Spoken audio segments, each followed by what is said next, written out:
ఒకనాడు కుందేలును తాబేలు ఒక కాడ చేరిందట. కుందేలు తాబేలుని చూసి నవ్విందట. తాబేలు అన్నదట కదా, నన్ను చూసి ఎందుకు నవ్వుతానని అన్నదట. నువ్వు నా అంత ఉరకగలవా, నా అంత గెలవగలవా అన్నదట. ఎట్లా గెలవలేను చెప్పు అన్నదట. నేను ముందు ఉరికేదాన్ని, నువ్వు వెనుక నా అంత ఉరికేస్తావా అన్నదట. సరే పెట్టుకుందాం అని అన్నదట. అప్పుడు ఒక కడ గీత తీసుకొని ఈ కుందేలును తాబేలు పోటీ పెట్టుకున్నదట. పెట్టుకొని ఇక స్టార్ట్ చేద్దామా పోదామా అన్నదట. ఎవరు గెలుస్తాం, నువ్వు ముందు వస్తావా నేను ముందు వస్తున్నా, ఎవరు వస్తే వాళ్ళే గెలిచినట్టు ఓటమి ఒప్పుకోవాలి అన్నదట. అన్నాక ఈ తాబేలు సరే అన్నదట. కుందేలు సరే అని తాబేలును కుందేలు ఆ బేత కాడికి పోతున్నాయట. పోతా అంటే తాబేలు నిమ్మలంగా నడుస్తుంది కాబట్టి నిమ్మలంగా పోతుంది. కుందేలు బాగా ఉరుకుతుంది కాబట్టి టక్క టక్క ఉరికి బేత కాడ ఆగింది. ఆగి తాబేలు వచ్చే వరకు ఇంత లేట్ అయితే నా అంత ముందు ఉరికి రాదు, అది వచ్చే చూసి నేను బేత అందుకుంటా అని అక్కడ ఒక చెట్టు ఉన్నదట.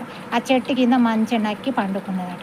పండుకున్నాక ఈ తాబేలు చిన్నగా మెల్లగా వచ్చి ఆ బేతను అందుకున్నది. ఆ బేతను అందుకుంటే కుందేలు చూసే వరకు ఆ బేత కాడికి తాబేలు ఉన్నది. నువ్వు ఎట్టెట్లా వచ్చినావు అన్నాక అప్పుడు ఆ తాబేలు అన్నది కదా, నీకు నాకు తేడా గదే అన్నదట. ఎట్లా చెప్పు అని అంటే, నీ కాళ్ళ నుండి ఉరకగలనని బిర్రుతోటి ఉరికొచ్చినావు, నేను ఎట్లయినా నిమ్మలంగా వస్తానని నువ్వు ఒక కాడ ఆగిన చూడు, అదే నీకు తెలివి తక్కువ అన్నదట.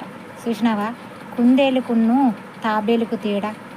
ఇలా నిన్ను చూసి నవ్వే వాళ్ళు ఉంటారు, ఏడిపించే వాళ్ళు ఉంటారు. రేపు వాళ్ళని చూసి నవ్వరని గ్యారంటీ ఏమున్నది? నిజమా కాదా?